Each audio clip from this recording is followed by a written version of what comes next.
welcome. In this module, we are going to be accounting for merchandising transactions. Okay, so what is merchandising? Merchandise. It's basically inventory, it's stuff you buy. Okay, so if you think of common merchandisers, Target, okay?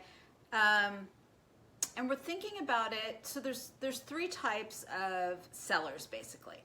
There are sellers who make their own product, and those would be called manufacturers. Okay, so like Nike, they make their own shoes, they're a manufacturer. There's service providers, providers of consulting services, accounting services, and then there's merchandisers. And merchandisers are kind of in the middle of the two. They're selling inventory, they're selling a product, but they're not making it, they're buying it from someone else, okay? So Target is a good example, right? When you go into Target and you buy, if I went and bought a dry erase pen, Target didn't make this pen. They bought it from someone, now they're selling it to me for more money, right? Because they have to make their profit.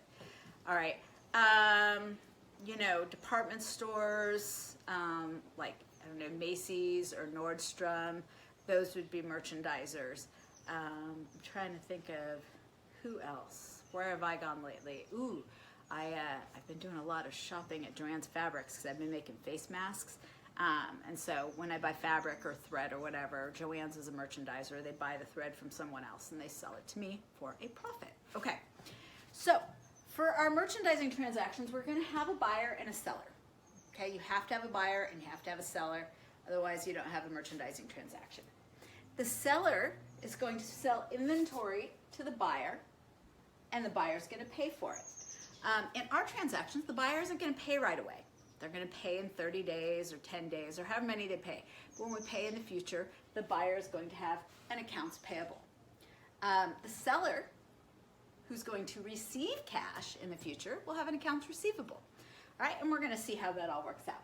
But basically, we're going to have a buyer and a seller.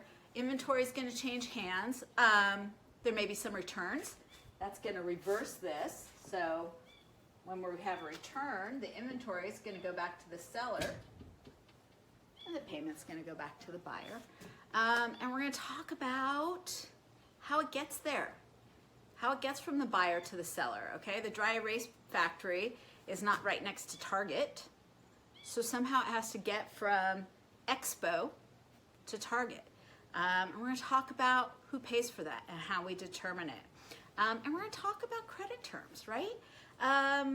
You know, maybe the buyer will have to pay in 30 days. But in some of our examples, we're going to give them a discount if they pay us faster. So we're going to talk about all that. We're going to learn how to do the journal entries. It's a really fun unit. And so let's get going.